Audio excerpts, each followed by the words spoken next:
మొన్న జరిగినటువంటి సార్వత్రిక ఎన్నికల్లో వచ్చినటువంటి ఫలితాల తర్వాత జూన్ 4న ఎన్నికల ఫలితాలు వచ్చినటువంటి రోజు నుంచి ఏ రోజైతే తెలుగుదేశం పార్టీ వారి మిత్రపక్షాలు రాష్ట్రంలో అధికారాన్ని చేపట్టినటువంటి రోజు నుంచి దాదాపు 20 రోజులు కావస్తా ఉంది.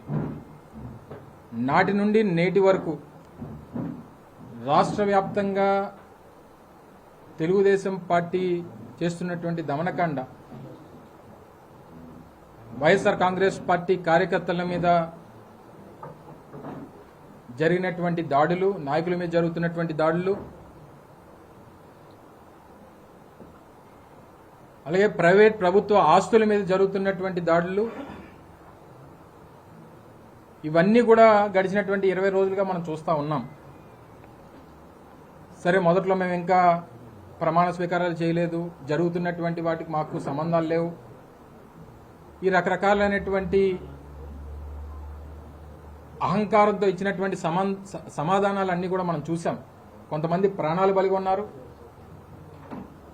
కొంతమంది మీద నేరుగా దాడి చేసేటువంటి కార్యక్రమాలు చేశారు. ప్రభుత్వ ఆస్తుల్ని, హాస్పిటల్స్ని,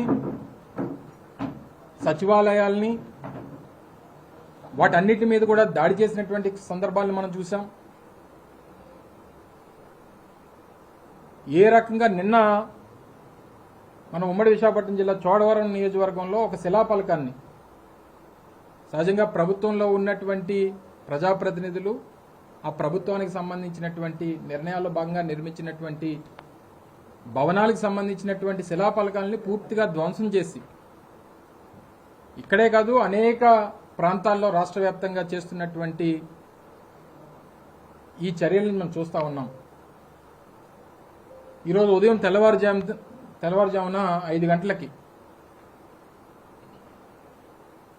తాడేపల్లిలో వైఎస్ఆర్ కాంగ్రెస్ పార్టీ కేంద్ర కార్యాలయానికి సంబంధించినటువంటి నిర్మాణాన్ని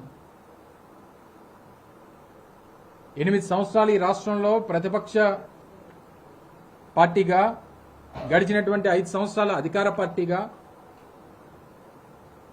దాదాపు 13 సంవత్సరాలు చరిత్ర కలిగినటువంటి వైఎస్ఆర్ కాంగ్రెస్ పార్టీకి చెందినటువంటి కార్యాలయాన్ని ఏ రకంగా పూర్తిగా నేలమట్టం చేశారో అనేటువంటిది ఈరోజు తెల్లవారుజామున మనం చూసాం. మీరు కూడా మీ దృష్టి కూడా అదంతా కూడా వచ్చింది. దాని మీద కోర్టుకు వెళ్ళి, కోర్టులో ఇంకా ప్రొసీడింగ్స్ జరుగుతుండగానే హై హ్యాండెడ్గా ఏ రకంగా కార్యాలయాన్ని పూర్తిగా 2 అంతస్తులు నిర్మించినటువంటి కార్యాలయాన్ని ఏ రకంగా నేలమట్టం చేశారో అన్నటువంటిది చూసాం.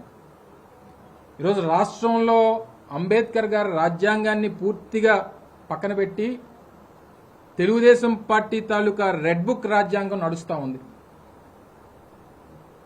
వారు ఏదైతే ముందు నుంచి వారు ఎన్నికల ప్రచారంలో చెప్పారో, వారు అధికారంలోకి రాకమునుపు చెప్పారో, వారు చెప్పినటువంటి ఆ రెడ్ బుక్ రాజ్యాంగాన్ని ఈరోజు రాష్ట్రంలో అమలు చేస్తున్నటువంటి సందర్భాలు మనం చూస్తా ఉన్నాం. ఇంకా పైపెచ్చు ఈరోజు అసెంబ్లీలో నీతులు మాట్లాడుతూ ఉన్నారు.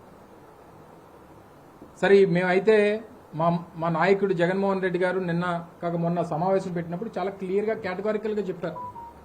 6 నెలల పాటు వారికి హనీమూన్ పీరియడ్ అనేటువంటిది నడుస్తూ ఉంది. సహజంగా ఒక అధికారంలోకి వచ్చినటువంటి రాజకీయ పార్టీకి, అధికారంలోకి వచ్చినటువంటి ఆ పార్టీకి సమయం ఇవ్వాల్సినటువంటి అవసరం ఉంది. వారు ఇచ్చినటువంటి హామీలు అమలు చేయడానికి మనం సమయం ఇవ్వాలి, వారు తీసుకునేటువంటి నిర్ణయాలకు మనం సమయం ఇవ్వాలి. ఇప్పుడు మనం మాట్లాడాల్సినటువంటి పని లేదు. 6 నెలల తర్వాత వారు తీసుకున్నటువంటి నిర్ణయాలన్నీ చూసిన తర్వాత అప్పుడు మనం స్పందిద్దాం అనేటువంటి మాట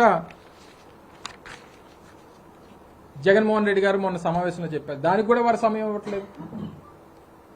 అధికారం వచ్చి కేవలం ఇంకా 20 రోజులు పూర్తవకముందే ఈ రకమైనటువంటి పరిస్థితులు రాష్ట్రంలో ఉన్నాయి. సరే, మేము తీసుకున్నటువంటి నిర్ణయాలు లేకపోతే ఇంకోటో ఇతర కారణాల చేత ఈరోజు మేము అధికారాన్ని కోల్పోయాం. మీకు అవకాశం ఇచ్చారు, మీకు ఇచ్చినటువంటి అవకాశాన్ని సద్వినియోగం చేసుకోవాలి, కన్స్ట్రక్టివ్గా రాష్ట్రాన్ని ముందుకు తీసుకెళ్లాలనేటువంటి ప్రయత్నం చేయాలి తప్ప ఈ రకమైనటువంటి నిర్ణయాలు ఒకవేళ నిజంగా మేము ఆ రోజు నిర్ణయం తీసుకొని ఉంటే ఈరోజు తెలుగుదేశం పార్టీకి ఉన్నటువంటి కేంద్ర కార్యాలయం మంగళగిరిలో అది వాగు పోరంబోక్ కింద ఉన్నటువంటి తెలుగుదేశం పార్టీ కేంద్ర కార్యాలయం మంగళగిరిలో ఉన్నటువంటిది పూర్తిగా ఉన్నటువంటి లాస్కి వ్యతిరేకంగా ఉన్నటువంటి నిర్మాణం.